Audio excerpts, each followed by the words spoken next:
exponiendo el corazón. Empezamos la semana pasada este tema, este ya es el 8º tema, pero solo vimos una primera parte. Recuerdan, yo terminé haciendo una breve introducción acerca de la meditación, que es una disciplina espiritual, y dije que la utilizaría como un puente para el día de hoy, y eso, desde ahí quiero retomar el mensaje desde la semana pasada. Recordemos dónde nos quedamos la semana pasada, y lo primero que traigo a su memoria es algo que el Señor nos mostró claramente, ¿no? Este es el principio, escúchelo o léalo. Los buenos hábitos te darán buena salud, los malos hábitos te la quitarán. Buenos hábitos te dan buena salud, malos hábitos te dan mala salud. Te la van restando poco a poco. Claro, no sientes en el momento, ¿no? No te vas a morir en el acto después de comer tu pollo a la brasa con tus papas fritas. Pero eso tiene su costo a la larga. Si sigues alimentándote así, a la larga va a tener su costo. Te está restando, ese mal hábito te está restando tiempo de vida. Es fácil ver esta ley de la siembra y la cosecha, que así se llama, en el mundo físico. Y decíamos la semana pasada, la clave para cambiar nosotros es aplicar este mismo principio en el mundo físico, aplicarlo en el mundo o en la vida espiritual. Igual, los buenos hábitos espirituales te dan buena salud, los malos hábitos espirituales van restándote vida espiritual. ¿Recuerdan ustedes el mensaje de Dios a la iglesia de Sardis? Y me remito a Apocalipsis capítulo 3, uno de los mensajes que Dios entregó a 7 iglesias diferentes. Este mensaje de Sardis nos permite ver esta ley de la siembra y la cosecha, y la de sembrar buenos o malos hábitos, y a dónde nos pueden llevar los malos hábitos. Estamos hablando no de un creyente, estamos hablando de toda una iglesia. Dice Apocalipsis capítulo 3, esta es la llamada de atención del Señor a esta iglesia. Le dice: escribe al ángel de la iglesia en Sardis, el que tiene los 7 espíritus de Dios y las 7 estrellas, dice esto: yo conozco tus obras, que tienes nombre de que vives y estás muerto. Sé vigilante y afirma las otras cosas que están para morir, porque no he hallado tus obras, está hablando Dios, no he hallado tus obras perfectas delante de mí. Verso 3, acuérdate pues de lo que has recibido y oído, y arrepiéntete.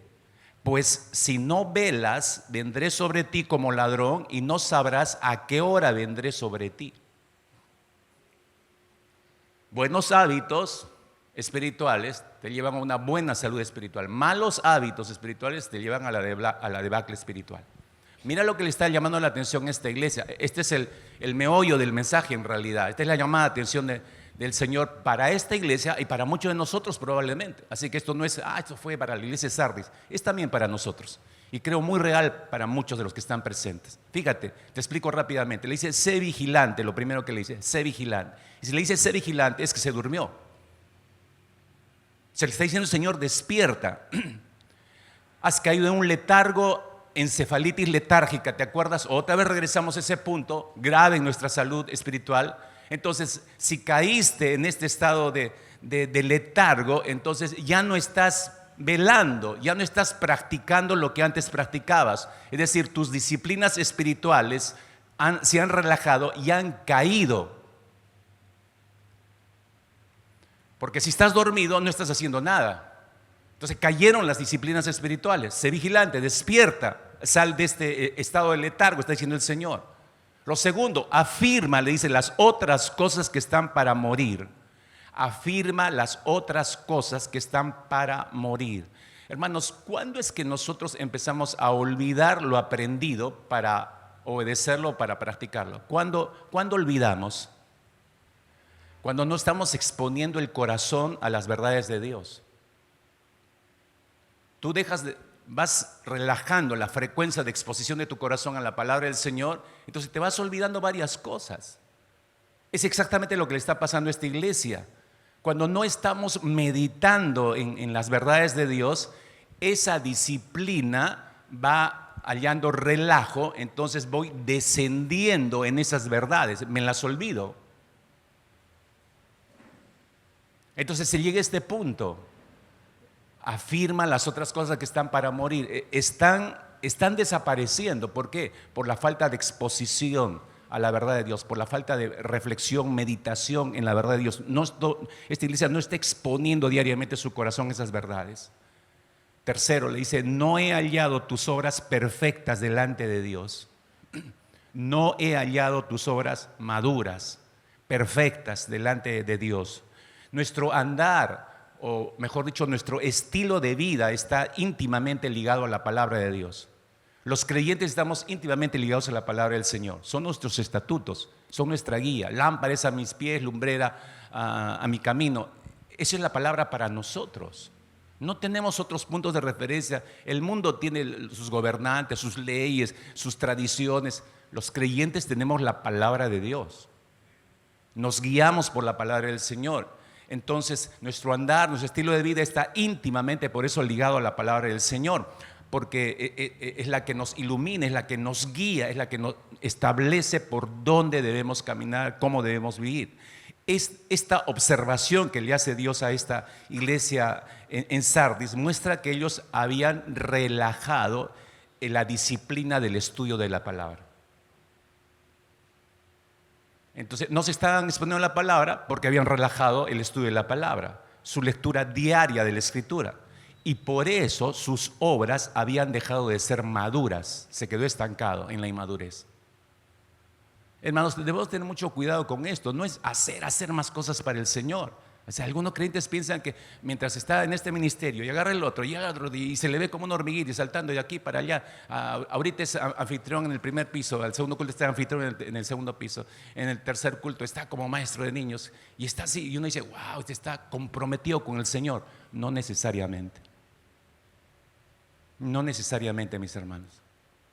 Puede haber quedado estancado, inmaduro en un punto a pesar de estar haciendo cosas para Dios. ¿Qué es lo que da madurez al creyente? La exposición a la palabra del Señor. Porque ahí voy siendo confrontado y voy siendo transformado de gloria en gloria, como dice Pablo a los Corintios. Lo siguiente que le dice es, acuérdate pues de lo que has recibido y oído.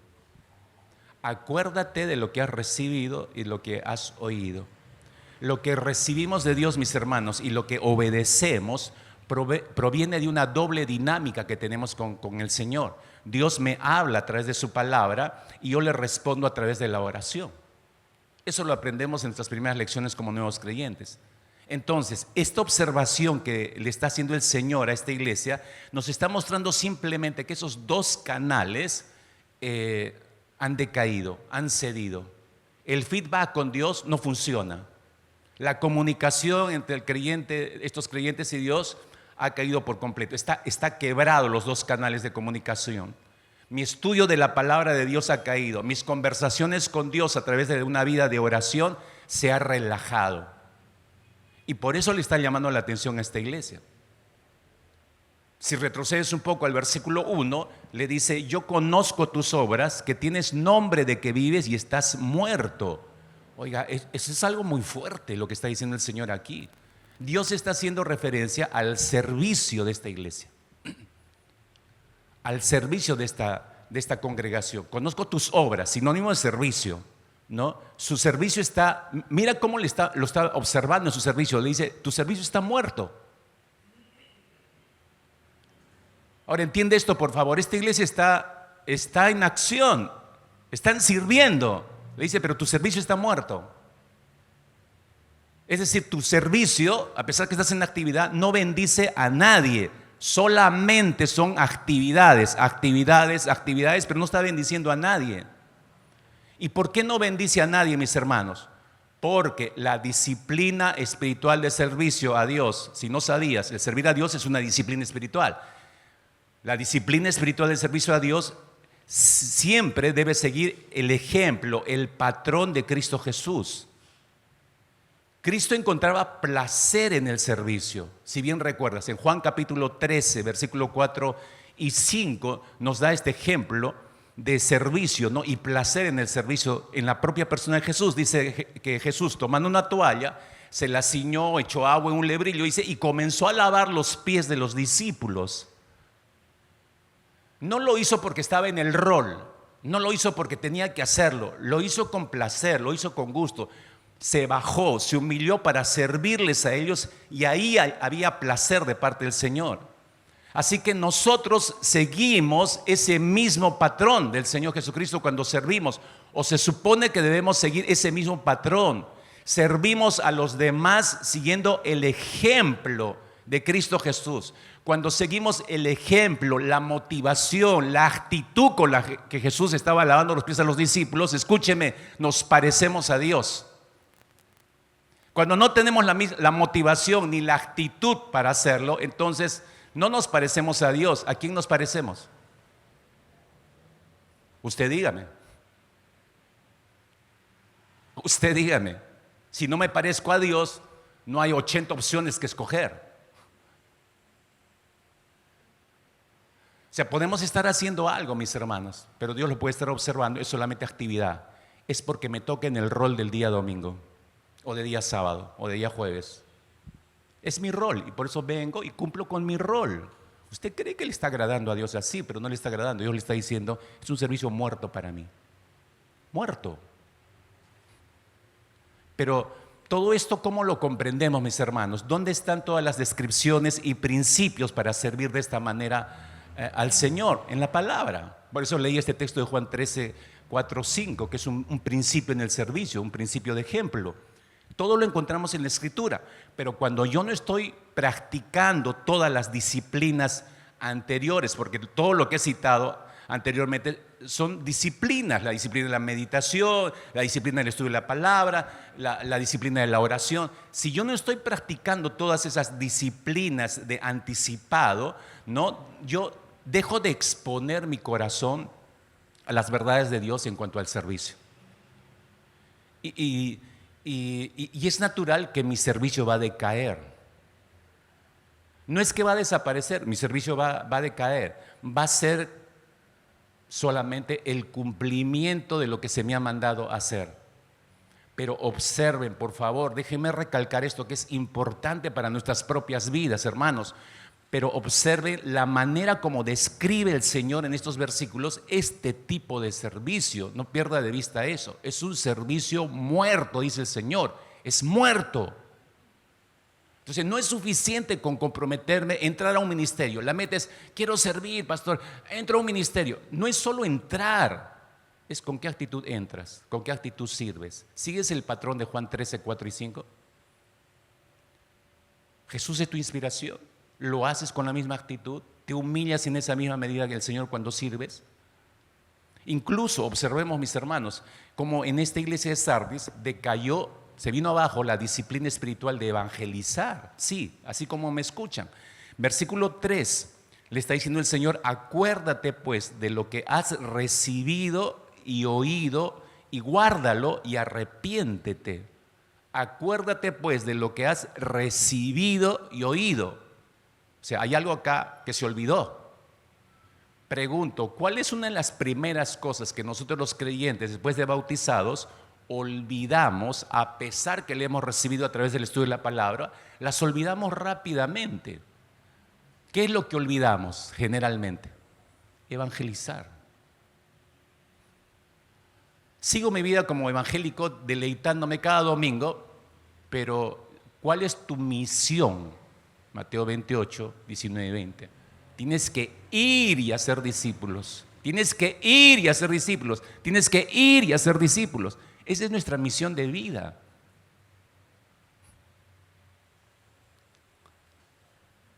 Entonces, si esta es una de las primeras cosas que olvidamos, cuando Dios le está diciendo a esta iglesia, acuérdate, acuérdate es porque se olvidó.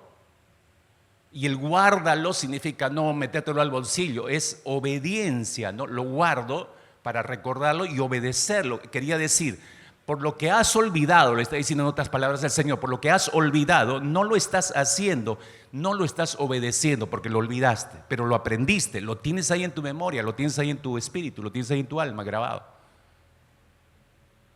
¿Y por qué lo olvidamos? Porque priorizamos en otras cosas, hermanos. Nos metemos en un montón de otras cosas y nos olvidamos de la misión fundamental que es evangelizar. ¿Por qué esta iglesia de Sardis relajó todas estas disciplinas espirituales? Porque mientras ellos las estaban practicando, porque llegó un momento en que las han estado practicando. Y mientras las estuvieron practicando, estaban en buenos hábitos, ¿se entiende? ¿Cuándo empezó a decaer todo esto, mis hermanos?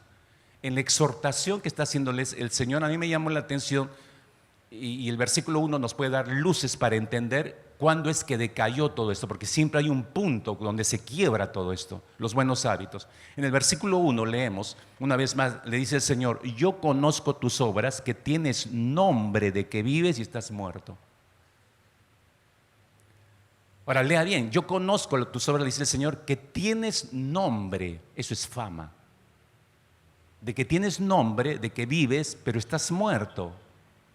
En otras versiones se traduce esto como que tienes fama de estar viva, le dice. Te has hecho famosa por tu dinámica, por todo lo que estás haciendo, actividades de iglesia, actividades. Te has hecho famosa por esto. Es decir, al parecer esta iglesia empezó a preocuparse más por su fama que por la gloria de Dios. Y ese intercambio es fatal para cualquier iglesia y para cualquier creyente. Empezó a hacer más cosas y más actividades solamente, como ocurre siempre, solamente para demostrar a los demás que sí podía y que sí tenía recursos para hacerlo. A mí me da mucho temor que, regresando a la pandemia, yo siempre pregunto: ¿qué aprendimos? Y veo en sentido general a todas las iglesias de toda denominación. Todas regresaron con su paquete de actividades. Otra vez, metieron todo. Las actividades de siempre. Estaban desesperados por regresar a sus actividades.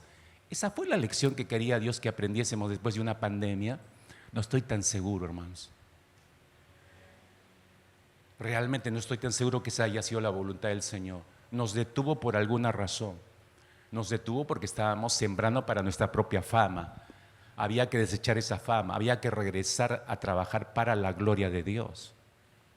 Esta iglesia se preocupó, al parecer, por esta frase simplemente: yo conozco tus obras, que tienes nombre de que vives, o que tienes fama de estar viva, pero yo estoy viendo tu corazón, es pura actividad, son acciones muertas para mí. Entonces, estás muerta, por eso le dice. Estás muerta. Entonces, para mantener su fama, tuvieron que mantener sus actividades. Y eso hace que te vaya desgastando y te alejas de las disciplinas espirituales fundamentales.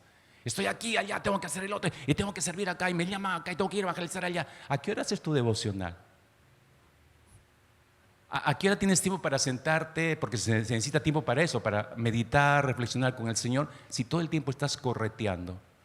Y encima los que trabajan, los que tienen una profesión o familia, saltando de aquí para allá, de bruces casi caen los días domingos, completan y tienen que seguir en su actividad y regresan pensando en las actividades. ¿A qué hora te detienes para reflexionar en Dios y en todo lo que te ha dado? Ni siquiera lo hacen en día domingo. 6 días trabajarás, el séptimo será día de reposo. ¿Para qué? Para reflexionar, meditar en Él. Pero no lo usamos para eso, hermanos. A las justas, un par de horas cada domingo. Y esto, si no vengo a dormir, si no vengo solo a cumplir y me voy otra vez con el mismo cerebro que entré sin ninguna transformación, es decir, puede ser 0 en toda la semana, una meditación, reflexión profunda en cuanto al Señor. ¿Eso cómo se llama? Malos hábitos. No importa lo que usted escuche, regresa usted a hacer lo mismo y lo mismo y lo mismo y lo mismo. No importa cuántas veces el Señor le exhorte, pero usted va a regresar a hacer siempre lo mismo, lo mismo, lo mismo, porque son hábitos marcados. Y eso, me permito recordarle, queridos hermanos, eso les está restando salud espiritual, igual que a los de la iglesia de Sardis. Cuando el apóstol Pablo le dijo a su discípulo Timoteo, y este es un texto que usamos la semana pasada, 1 Timoteo 4:7, le dijo: disciplínate a ti mismo para la piedad, disciplínate. Es decir, la idea, decía yo el domingo último, que la idea del apóstol Pablo que quiere comunicar a su discípulo es que para llegar a ser un hombre piadoso o espiritual, que es lo mismo, para llegar a ser un hombre espiritual, dice, es necesario que seas un hombre disciplinado. Si no haces disciplinas, no vas a llegar a ser un hombre o una mujer espiritual. Regreso al ejemplo que puse hace un instante. ¿De qué vale que escuches todos los domingos y tomes nota de todo lo que escuchas acá, si no vas a poner eso en práctica en tu vida? No es para que lo enseñes o te luzcas en tu grupo de encuentro para leer exactamente lo que dijo el pastor. Ese no es el propósito. El propósito es que afecte tu corazón. Entonces hay cambio de vida, hay transformación del ser interior. Ser disciplinado es sinónimo de generar nuevos hábitos. Nos volvemos personas disciplinadas porque estamos generando nuevos hábitos. ¿Por qué? Porque de manera permanente, hermanos, estamos expuestos al pecado. Hermanos, por donde quiera que vayamos, usted y yo, centro de trabajo, la misma familia, incluso el barrio, no sé, por donde quiera que nos movilicemos, estamos expuestos. El corazón siempre va a estar expuesto al pecado. ¿Con qué armas libraremos el combate de la fe, protegiendo nuestro corazón de los afectos ajenos y los apetitos traicioneros que el mundo nos los pone en bandeja de plata delante de nuestros ojos? La respuesta está, mis hermanos, en las disciplinas espirituales. Si yo he hecho disciplinas espirituales, entonces voy a estar armado para enfrentar toda esa batalla que diariamente tenemos enfrente nuestro. Ellas son las armas de Dios, recuérdenlo. Son las armas que Dios nos ha dado, nos ha dejado para que peleemos, como dice el apóstol Pablo, la buena batalla, que solamente se puede ganar en dependencia de Cristo. Sin depender del Señor, armados con todas esas disciplinas espirituales, hermanos, nos va a llevar de encuentro este mundo. Nos va a almorzar zapatos y todo, como se dice. Entonces, permítame describirle 2 disciplinas espirituales, solo 2 por ahora, porque podría citarle varias, pero tampoco tendría sentido si corro y le digo, esta, cuando usted necesita descripción de cada una y entender para absorberla y para que usted haga la disciplina, que es la meta en estos mensajes. Entonces parto por lo que dejé la semana pasada, la meditación. La meditación es una disciplina espiritual. ¿Por qué es tan importante la meditación como disciplina espiritual? Para conocer y entender mejor a Dios. Voy a tomar las palabras prestadas del pastor escritor Paul Tripp. Él describe de la siguiente manera la meditación. Nadie, escuche, es importantísimo, nadie es más influyente en tu vida que tú, porque nadie te habla más que tú. ¿Con quién pasas más tiempo conversando? ¿Contigo? Ya sea que te des cuenta de eso o no, estás en una conversación contigo mismo que no tiene fin. Y las cosas que te dices acerca de ti le dan forma a la manera en la que vives. Agrega más Paul Tripp, dice, constantemente te estás hablando de tu identidad, de tu espiritualidad, de tu funcionalidad, de tu emotividad, de tu mentalidad, de tu personalidad, de tus relaciones. Constantemente, dice. Constantemente te estás predicando alguna clase de evangelio. Escúchale bien esto. Constantemente te estás predicando alguna clase de evangelio. Te predicas un antievangelio de tu propia justicia, poder y sabiduría, o te predicas el verdadero evangelio de una profunda necesidad espiritual y gracia suficiente. ¿Te predicas un antievangelio de soledad e incapacidad o te predicas el verdadero evangelio de la presencia, provisión y poder de un Cristo omnipresente? ¿Qué evangelio te estás predicando todos los días? La meditación, mis hermanos, es entrar en un diálogo interno con las verdades de Dios que ya conocemos, no que voy a conocer, que ya conocemos. Entro a desmenuzarlas, entro a reflexionar en ellas, entro a pensar en los términos en el que Dios me ha revelado esa palabra.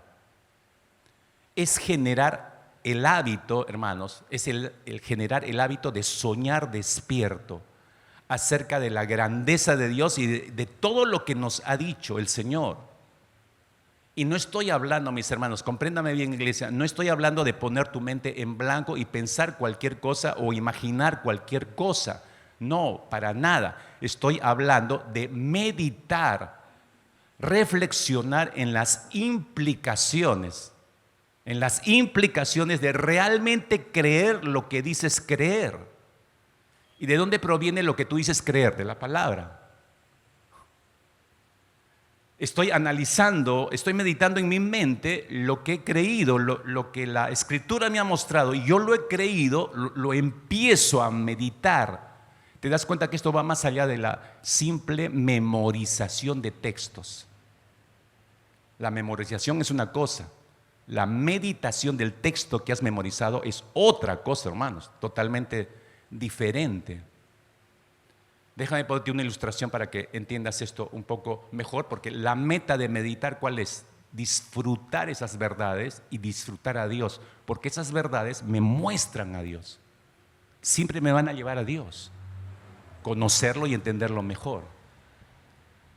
Te pongo una ilustración. Si tú estás en un concurso televisivo y tú eres esos de preguntas y respuestas y pasas de un nivel a otro nivel a otro nivel y llegas hasta el final, la última pregunta, y respondes la pregunta y viene la lluvia de confeti y el que está animando te dice: usted acaba de ganar, escucha, 1.000.000 de euros.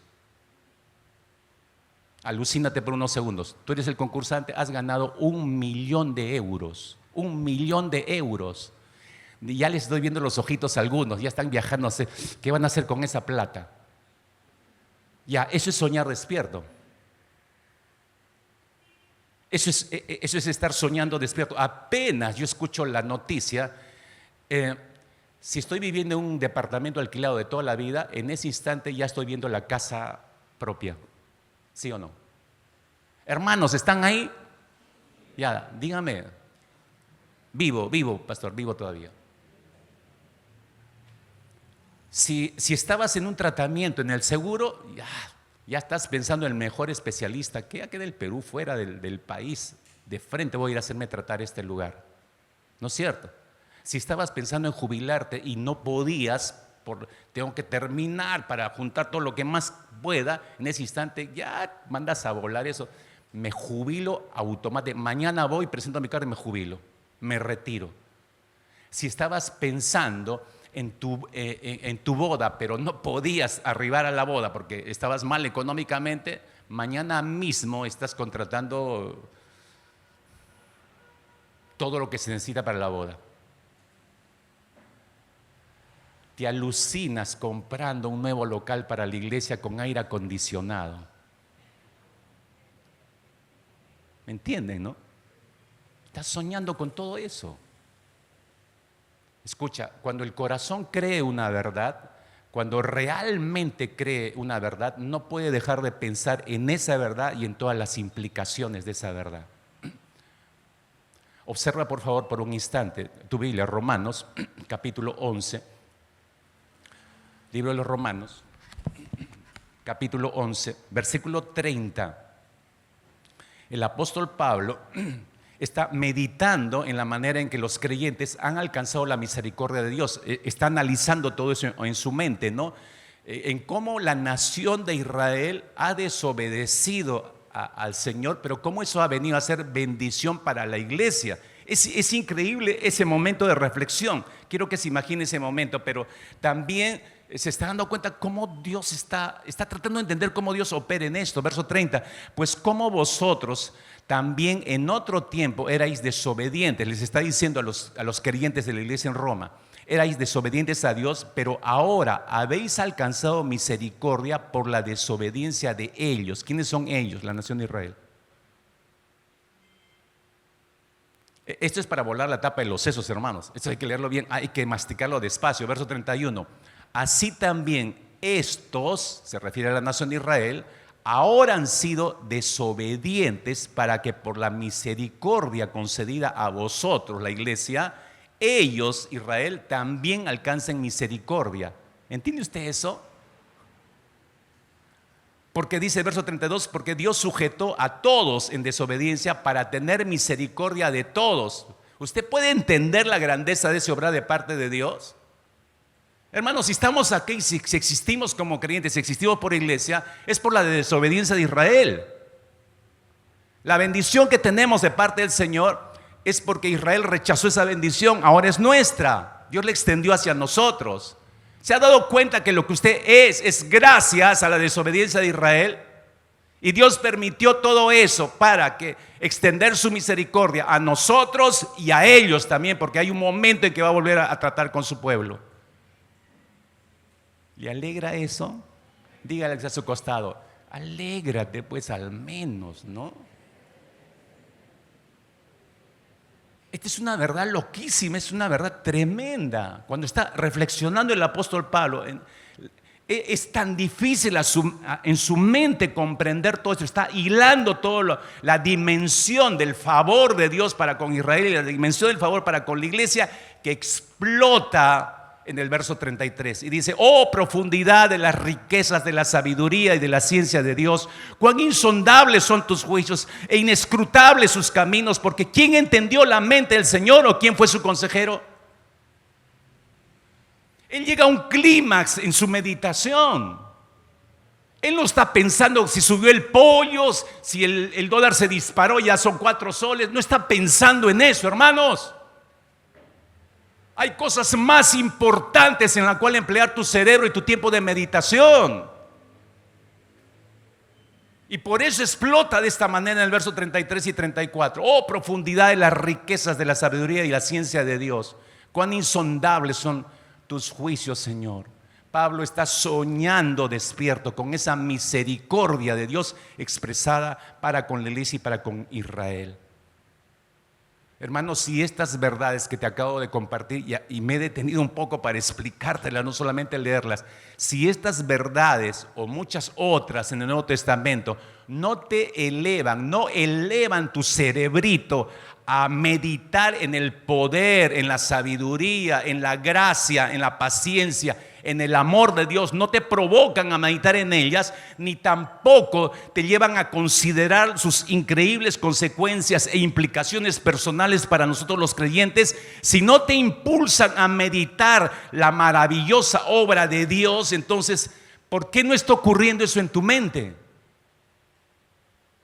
¿Por qué asumes esa posición tan pasiva en tu asiento de, sí, deme el otro versículo? ¿Cuál es el otro? Interesante, eso no lo había visto. Pablo no está en esa actitud, si te das cuenta, en el verso 33. El hombre, su cerebro explotó. No tiene otra manera de expresar. Está maravillado en medio de un momento de meditación y de reflexión en cuanto a la verdad de Dios. ¿Por qué no está ocurriendo eso con tu cerebro? ¿Por qué no ocurre lo mismo? ¿Por qué no explota en tu mente de la misma manera? ¿Por qué no reaccionas, iglesia, de la misma manera? La respuesta es simple. No tengo que escarbar muchísimo en esto. ¿Cuál es la respuesta? La respuesta es que tú estás oyendo esta verdad bíblica acerca de Dios, pero en verdad no la crees. En verdad no la crees. Porque si la creyeras, esta iglesia estallaría en gloria a Dios y te levantaría: Señor, muchas gracias te doy. Es que no soy pentecostal, soy de la Alianza Cristiana y Misionera, pastor. Y regresamos a ese punto, parametrados como en una olla a presión. No puedo hacer nada pero muéstrame eso bíblicamente. ¿Dónde dice que tienes que estar como olla a presión, reprimido, me refiero? No respondes porque escuchas la verdad, te agrada la verdad, pero no la crees. Así de simple, no la crees. Es como si yo te dijera hace un instante, algunos reaccionaron y otros no, cuando dije: has ganado 1.000.000 de euros. Has ganado 1.000.000 de euros. O sea, tú me escuchas y me dices: no, no le creo, pastor. Ya, esa misma actitud es cuando estamos leyendo estas verdades de Romanos 11. La escuchas, no la creo. ¿Cuál es la causa de este problema?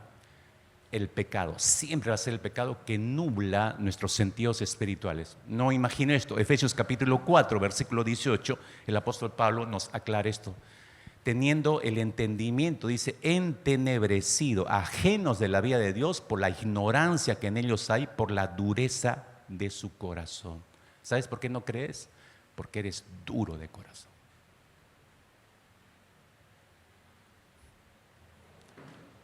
Si yo tuviera el poder, me bajaría, te abriría el pecho y agarraría, lo arrancaría el corazón y lo patearía a la calle. De verdad, lo patearía a patadas, lo sacaría de la iglesia. Y le diría al Señor que te coloque un nuevo corazón, pero no puedo hacer eso. Esa es una operación del Espíritu Santo. Tú te tienes que subir a la camilla y exponer a Dios a pecho abierto. Si tú no haces eso, Dios no va a violentar tu corazón. Dame, hijo mío, tu corazón. Él te lo pide, no te lo arranca, te lo pide. Si tú no quieres, no se lo das. Y hasta ahora probablemente muchos no se lo han entregado. ¿Cuál es la solución a este problema, mis hermanos? Problema Por si acaso, problema que todos tenemos. No es que tú, sí, mira, este mensaje es para ti. No, no, no. Todos tenemos este problema. ¿Cuál es la solución?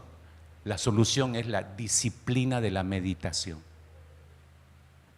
Exponernos más tiempo a la meditación. La meditación no busca, escucha, la meditación no busca ingresar nueva información a nuestra mente. La meditación busca que a través de la ayuda del Espíritu Santo seamos capaces, hermanos, de apropiarnos de manera más profunda de la información bíblica que ya tenemos en nuestra mente. Este es justamente el motivo de la oración del apóstol Pablo. Cuando ora por la iglesia de los Efesios, él ora para que se dé esto. Lee conmigo, Efesios capítulo 3, Efesios 3, 14 al 19, una tremenda oración que hace el apóstol Pablo. Dice: por esta causa, pues doblo mis rodillas ante el Padre de nuestro Señor Jesucristo, que os conceda, conforme a las riquezas de su gloria, ser fortalecidos con poder por su Espíritu en el hombre interior, de manera que Cristo more por la fe en vuestros corazones, y que, arraigados y cimentados en amor, seáis capaces de comprender con todos los santos cuál es la anchura, la longitud, la altura y la profundidad, y de, en segundo lugar, conocer el amor de Cristo que sobrepase el conocimiento, para que seáis llenos hasta la medida de toda la plenitud de Dios. ¿Notas lo que está diciendo el apóstol Pablo aquí? ¿Sabe lo que está diciendo el apóstol Pablo? Está diciendo que comprendan, él está orando para que los efesios y nosotros comprendamos lo que ya comprendemos. Para que comprendamos, es decir, la información bíblica ya está. Para que comprendamos lo que comprendemos, y está orando para que conozcamos lo que ya conocemos. ¿Por qué está orando eso el apóstol Pablo? Porque el Espíritu Santo, escúchame, esta es labor del Espíritu Santo cuando nos exponemos, porque el Espíritu Santo es capaz de llevarnos, de conducirnos, de guiarnos hacia estas verdades en un nivel de plenitud y de profundidad que nunca antes hemos tenido, hermanos. No estoy hablando que hay cosas ocultas detrás de cada versículo, cuidado con eso, no estoy afirmando eso, para nada. Estoy hablando de profundidad, de plenitud, de disfrutar la palabra del Señor. ¿No te ha pasado en algún momento? Estás leyendo y el versículo es como si saltara de la Biblia. No sé cuánto les ha pasado esto. Y te da ganas, esa verdad es tan poderosa que te da ganas que tenga forma, y te da ganas de abrazarla y besarla y apachurrarla. Y de pronto quieres, y no, qué loco que estoy, ¿no? Pero te des impresión. Estoy hablando de llegar a ese punto. El Espíritu te puede llevar a ese punto. Aunque pienses, mis hermanos, que no es así, todos, absolutamente todos necesitamos la meditación, aparte que todos meditamos todo el tiempo, si no te has dado cuenta. Todo el tiempo estamos meditando de una u otra manera. El problema, nota por favor, el problema es que meditamos en el objeto incorrecto. Esa es la corrección que hay que hacer en nuestra meditación. Meditamos en el objeto incorrecto. ¿Quién no da vueltas en su cama? Te pongo un ejemplo. ¿Quién no da vueltas en su cama pensando en salir de todas sus deudas? Estás meditando. ¿Cómo le hago? Vendo mi pedalera, toda mi guitarra, el teclado lo vendo. No es mío. ¿Cómo salgo de esta deuda? Estás pensando, estás viendo formas ahí en tu mente. Estás pensando en las vacaciones soñadas en las Islas Caimán, para tirarte como un caimán.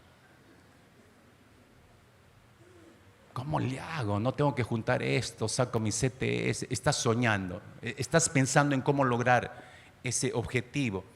¿Quién no sueña con ver a sus hijos terminada su carrera profesional? ¿Qué padre no sueña con eso? Te alucinas ahí entregándole su certificado final con su birrete y todo. Tanto esfuerzo, ¿no? Por fin. Tanto sufrimiento, tantas limitaciones, tanto ajustarnos la correa. Este es el objetivo, este es el gran logro de nuestra vida. Y te sientes orgulloso de tu hijo o de tu hija. Estás soñando con ese momento. ¿no? ¿Quién no pierde el sueño pensando en todas las opciones para comprar esto, para cambiar de casa, para cambiar de trabajo, la opción de renunciar aquí o pasarse a esta otra empresa? Estamos constantemente meditando, todos meditamos en esto y en muchas cosas más, pero ahí estamos centrando nuestro pensamiento. Eso es lo que hay que corregir, hermanos. Esto es lo que debemos cambiar, el objeto de nuestra meditación. El objeto de nuestra meditación permanente debería ser nuestro grandioso Dios. Debería ser nuestro grandioso Dios. Tal como dijo John Newton, él dijo: aunque mi memoria se está desvaneciendo, recuerdo claramente dos cosas: que soy un gran pecador y que Cristo es un gran Salvador. Ahora esto, ay, qué linda frase, para mi libro, para mi libro. No, por favor, por Dios, no la anotes para tu libro. Te estoy dando una herramienta en esta mañana, así como lo escuchas, es una herramienta. Toma este buen pensamiento de John Newton, estas dos verdades, que somos grandes pecadores, pero Cristo es un gran Salvador. Toma esas dos verdades y úsalas como un filtro en todas tus actividades diarias. Vas a ver el efecto que tienen. Pero sé cómo eres desobediente, no lo vas a hacer. Entonces devuélveme la herramienta. Aplícalas en cada una de tus actividades diariamente. De tal manera, va a ocurrir lo siguiente: que vas a estar permanentemente meditando en la obscuridad de tu corazón. Lo primero que te vas a dar cuenta es la obscuridad de tu corazón por la naturaleza de pecado. Qué horrible que es mi corazón. Vas a descubrir eso primero, pero no te vas a quedar ahí. Inmediatamente, enseguida debemos dejarnos cautivar por la indescriptible el indescriptible y maravilloso carácter de Dios. Miro la oscuridad de mi corazón, pero inmediatamente el indescriptible carácter de Cristo me inspira, me motiva, y sé que eso tiene poder para cambiar lo mal que está mi corazón. Me concentro en lo que Dios es. Escuche, me concentro en lo que Dios es, entonces el resultado va a ser que siempre vamos a descubrir que su gracia es mayor que mi pecado. Siempre vamos a descubrir eso, que la gracia de Dios es mayor que nuestro pecado. Dice el salmista, Salmo 1, versículo 1 y 2, dice: felices, bienaventurado el varón o la mujer que no anduvo en consejo de malos, ni estuvo en camino de pecadores, ni en silla de escarnecedores se ha sentado, sino que en la ley de Jehová está su delicia y en su ley medita día y noche. ¿No? ¿Qué debo meditar?, dice el salmista. ¿Qué debo meditar? En la ley del Señor. ¿Cuándo debo meditar?, dice. ¿Cuándo? Día y noche. Piense, por favor, día y noche. Día y noche. Si meditas en el Señor día y noche, ¿y a qué hora voy a ver el gran chef? Empiezo a echar mis cálculos en base a lo que a mí me gusta, ¿te das cuenta? Esa es nuestra batalla interior, es nuestra lucha. Día y noche significa 24 horas al día. ¿Eso se puede hacer o está exagerando aquí el salmista al decir eso? Escúchenme, no solo se puede hacer, sino debemos hacerlo. Eso es disciplina, por eso es disciplina, pues, ¿no? Como el soldado. Antes de entrar al ejército, yo les contaba, yo dormía hasta las 8, 9, 10 de la mañana en mi casa. En el cuartel no podía decir: déjeme dormir un ratito más, 4 de la mañana te estaba sonando la sirena en la oreja, tenía que estar ya en la ducha, 5 de la mañana cuadrado para pasar lista, no estaba acostumbrado a eso. Ese hábito me lo tuvieron que formar. Disciplina, por eso es disciplina. Es una disciplina, es un hábito que debemos incorporar, es una práctica que debemos comenzar a incluir en todas nuestras situaciones de vida, aún las más simples y las más cotidianas.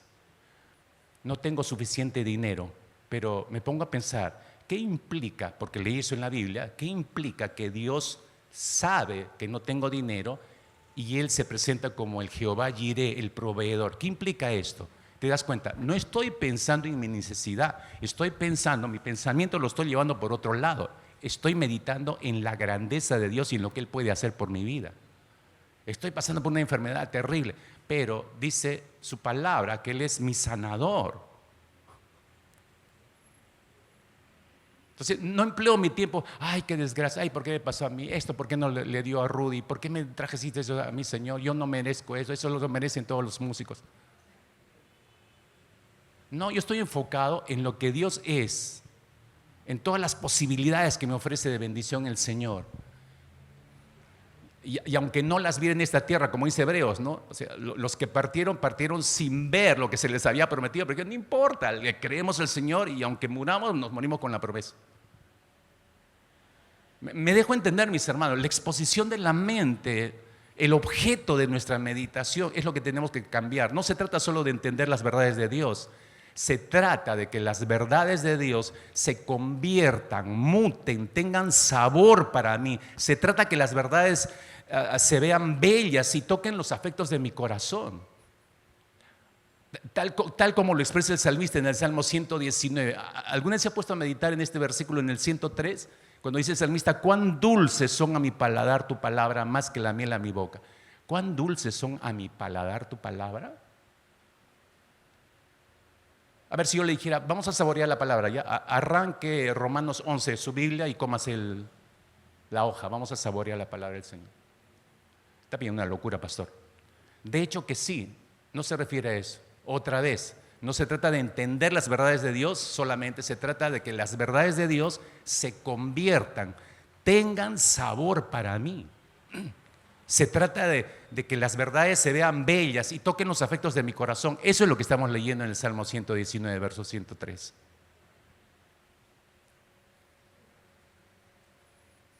Entonces, a riesgo de que esto pueda parecer una exageración, ¿cómo es que se puede llegar a ese punto? Póngase a pensar, por favor. Y me quedo corto, evidentemente, en esto, ¿no?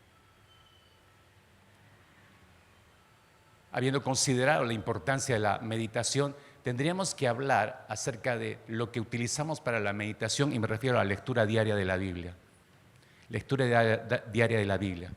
Voy a expandirme mucho más en este punto el próximo domingo, pero quiero adelantarle algo que es importante antes de terminar esta reflexión. El objetivo principal de leer las Escrituras, espero que no se olvide esto, el objetivo principal de leer las Escrituras no es adquirir nueva información. Ojo, para los cerebritos, a los que les encanta, ¿qué nuevo va a haber para anotar una nueva idea? No, ojo, el objetivo principal al leer las Escrituras no es adquirir nueva información o más información, aunque adquirir nueva información es importante. El objetivo principal es que la información produzca un efecto transformador en el corazón. Produzca un efecto transformador en el corazón.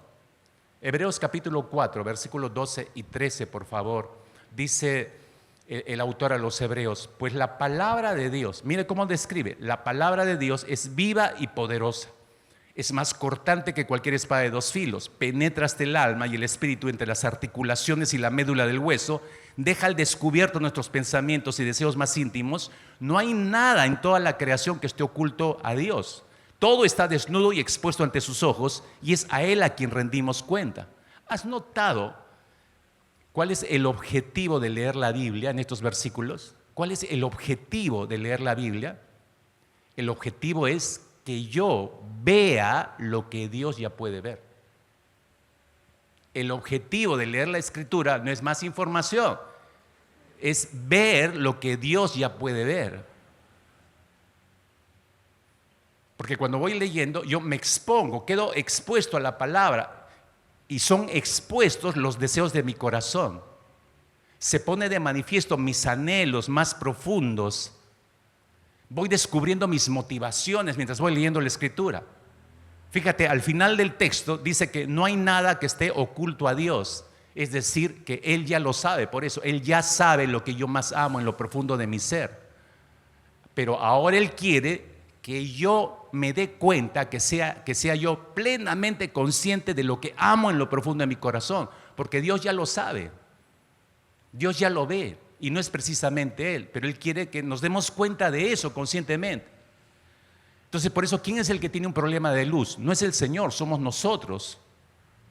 Por eso yo necesito leer la palabra, necesito que penetre hasta lo profundo de mi ser, corte mi corazón por la mitad, ¿no? Y al cortar mi corazón por la mitad, ¿qué es lo que va a quedar expuesto? Va a separar, dice la Escritura. En este caso va a separar mis deseos más íntimos. Me va a mostrar separar mis deseos más íntimos, qué es bueno y qué no es tan bueno. Va a ayudarme a diferenciar mis motivaciones impuras de las impuras. Al partir mi corazón me voy a dar cuenta de eso. La Biblia dice en el versículo 13 que desnuda mi corazón. Es decir, que me permite ver que verdaderamente lo que más amo no es lo que me conviene, me permite ver lo que realmente soy en lo profundo de mi corazón. Entonces, ¿qué sucede cuando mi corazón queda expuesto, mis hermanos? Me doy cuenta en ese instante de la oscuridad en la que se halla ese corazón por causa de la naturaleza de pecado. Pero al mismo tiempo puedo observar que soy consciente de cuánto necesito a Dios y su obra. En otras palabras, yo vuelvo a apreciar el Evangelio porque el Evangelio me está mostrando estas dos cosas.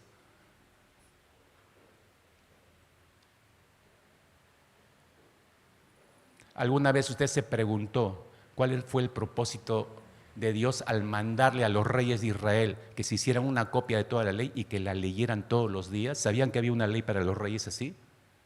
Termino con este versículo ya, Deuteronomio 17, si usted no sabía, 17, 18 hacia adelante.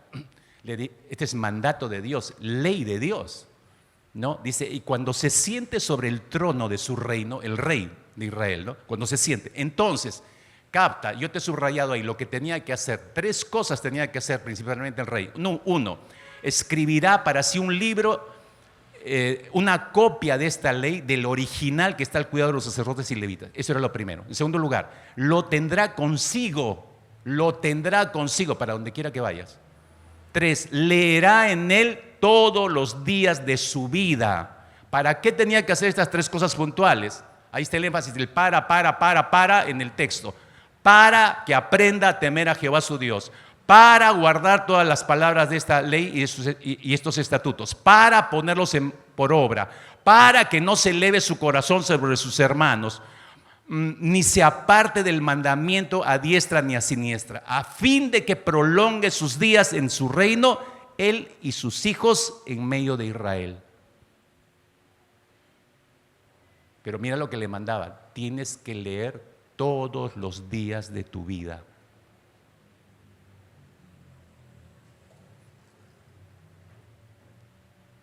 Sabiamente el escritor y pastor John Piper dijo lo siguiente: Dios ha hecho que la palabra escrita, la que tenemos en nuestras manos, la palabra escrita, sea tan indispensable como la palabra encarnada, se refiere a Cristo Jesús.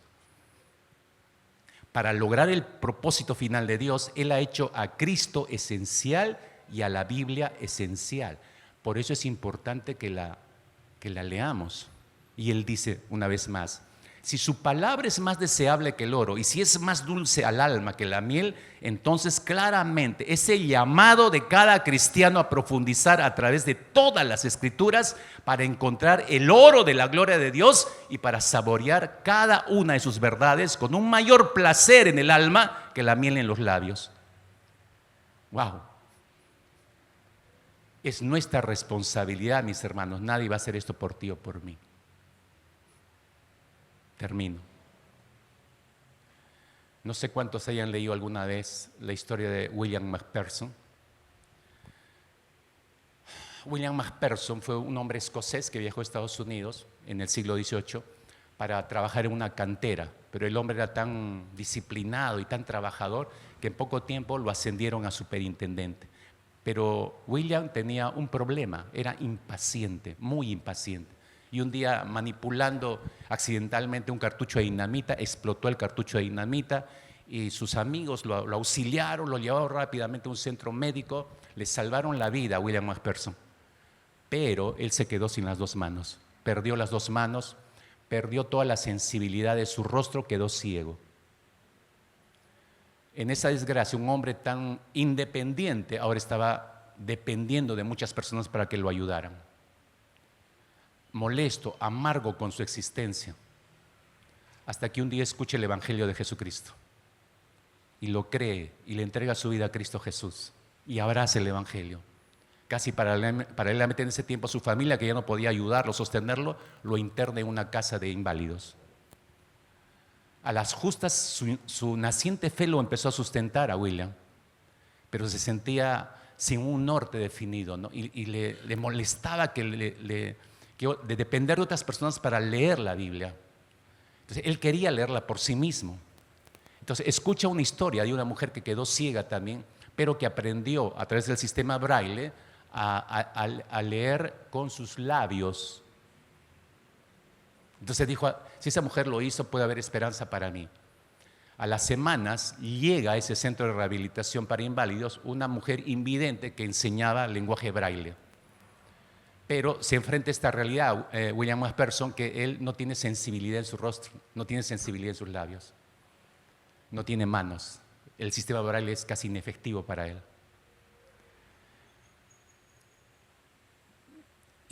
Pero intenta hacer su mejor esfuerzo con otras partes de su rostro, pensando que había algo de sensibilidad. Nada. Un día le pide a su tutora que le deje una de las cartillas en alto relieve y empieza a probar con varias partes de su rostro y no tenía sensibilidad. Entonces se acuerda en ese instante, McPherson se acuerda, no he orado a Dios y no le he pedido sabiduría a Dios para hacer esto. Entonces se retira, ora, le pide sabiduría a Dios. Cuando regresa y se sienta frente a la cartilla y vuelve a inclinar su rostro, de pronto Dios le hace notar que su lengua no ha perdido sensibilidad. Y empieza a tocar con su lengua el alto relieve. William McPherson, escúcheme, William McPherson aprendió a leer su Biblia con su lengua. Los siguientes 65 años hacia adelante, leyó su Biblia 4 veces. Escúcheme, para vergüenza de muchos, 4 veces este hombre sin manos, sin sensibilidad, con la punta de su lengua pasando por cada signo Braille, leía la Escritura. 4 veces le dio vuelta a su Biblia. Esto obviamente no estoy diciendo para vergüenza, para una competencia, cuántas veces tienes que leer tu Biblia. No, es cuántas veces te expones a la Biblia, porque eso es lo que lo cambió a este hombre. Tú tienes tus manos completas, tienes toda tu sensibilidad completa. Y encima despreciamos la revelación de Dios. Oramos, iglesia, oramos. Señor, si algo debemos decirle empezando esta oración es perdónanos, realmente perdónanos. No vemos tu palabra con la importancia o la relevancia que otras personas podrían verlo, la urgencia, el deseo, la pasión de contactarse con la Escritura y leerla y deleitarse y hallarte, Señor, en cada una de tus páginas. Señor, yo no puedo ver el corazón de nadie, ni siquiera sé cuándo se esfumó esa pasión, cuándo se perdió, quizás nunca la tuvieron, Señor, y solo tienen religión, vida mecánica de hacer las cosas, disciplinas mecánicas, pero sin vida. Pero tú mismo acabas de decirnos en tu palabra que esas son obras muertas, Señor, son servicios muertos. No queremos seguir en ese estado, Señor. No queremos seguir en ese estado. Una vez más, Padre amado, despierta a los que están listos para ser despertados a estas realidades. Despierta. Oh, despierta a tu iglesia, por favor, Señor. En el nombre de Jesucristo te rogamos que operes por tu Espíritu Santo sobre cada corazón.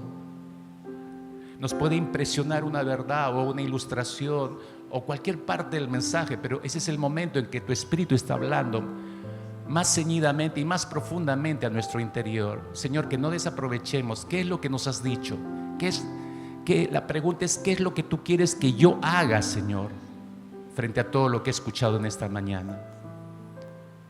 Y ahí entra nuestra libre elección, ahí entra nuestra libre decisión, Señor.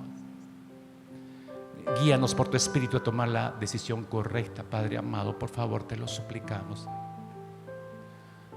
Condúcenos, Señor, a esa mejor decisión,